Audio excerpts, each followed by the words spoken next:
This is an exciting moment for the District of Columbia. There's a lot going on. We are a growing, thriving city. Our population is growing. We are becoming safer and safer every day. We have a workforce that is becoming increasingly proficient in what it does. Increasingly, our education system is becoming competitive.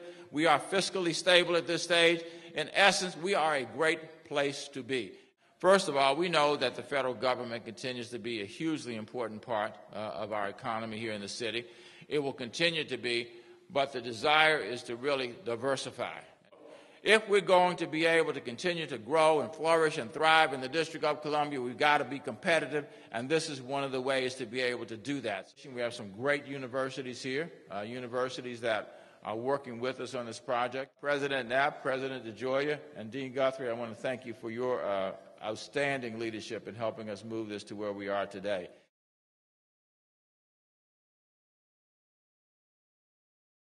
Now, the reason that we're here today is we're here to talk about the 5-year economic development strategy. We also are launching a new era of collaboration between us and our universities. And I think that's probably the most important part of this. How do you harvest that powerful knowledge that resides in our institutions of higher learning in this city?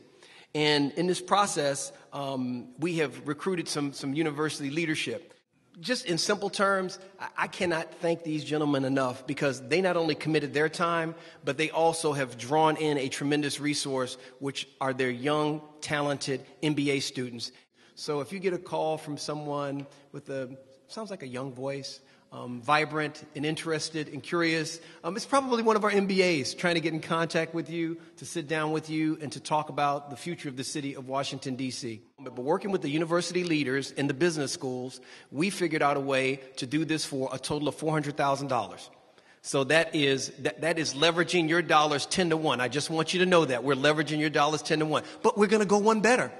We got $100,000 from Sandy Wilkes and the members of the Real Estate Roundtable to help us with that. So it's $300,000 from the city and $100,000 from the private sector. These are the targeted sectors. The federal government sector, as you all know, largest sector in the city, 240,000 jobs. The professional services sector that includes finance, insurance, real estate, over 100,000 jobs in the city. Eds and meds, education and medical institutions. This sector is one of the fastest growing sectors in the city. We want to make sure that we capture it. Hospitality, as you heard just a minute ago from Greg Odell, just hit the $6 billion mark. And there is more to go. I mean, we really do have some upside in this area. Technology, I mentioned to you that in the last 10 years it's grown 50%. We want to grow it another 50% in the next 5 years. Retail, we are one of the most under-retail major markets in the country.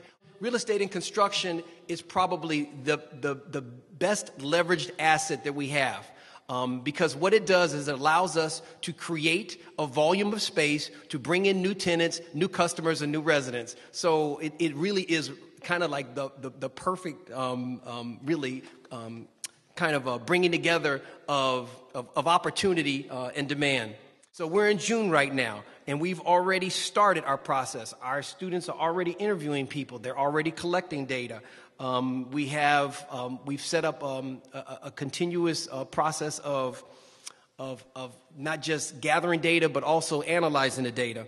In addition to that, our model was in place, and we are expecting by August 20th, which is my birthday, which is a nice birthday present, to have the first draft of the plan, right? Dean, yes, got that right? Okay, so August 20th. And then by September, middle of September, we should have the draft completed and in final form and ready for review by everyone.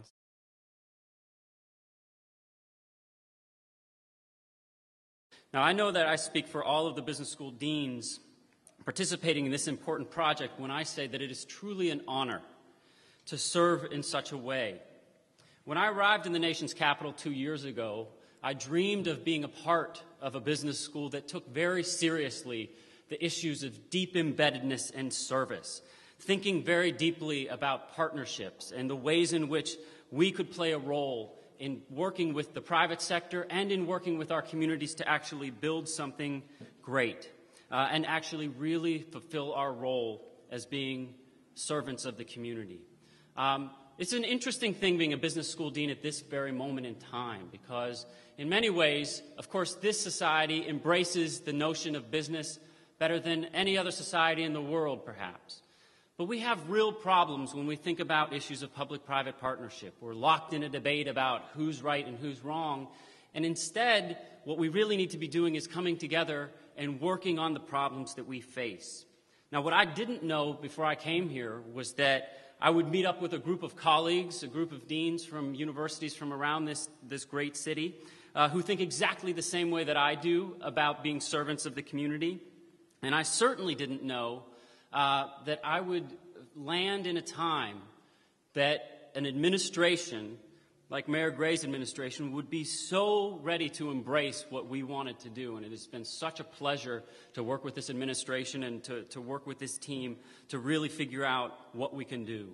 Now, we all believe in deep partnership, a deep partnership between higher education and the city, and we believe that this is a remarkable moment. It's not just a remarkable moment for Washington, D.C., and you can feel it in the air. You can cite all the statistics, but it's more than that. It's just a feeling about how wonderful this moment is. But we also believe that this is just the beginning.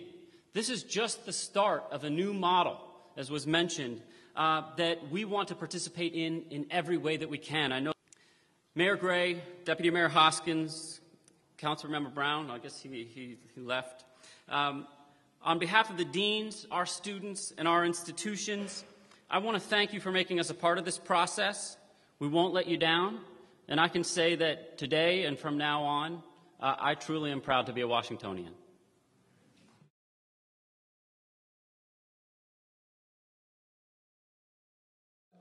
Mayor Gray, I know that you want this unique collaboration to be the time and place for bold thinking and creative, fresh ideas, that you want an economic development strategy for the 21st century. And we're about to embark on a journey of public service that will be profoundly important to the well-being of our city, and I might add, deeply satisfying for all of us on a personal level as well.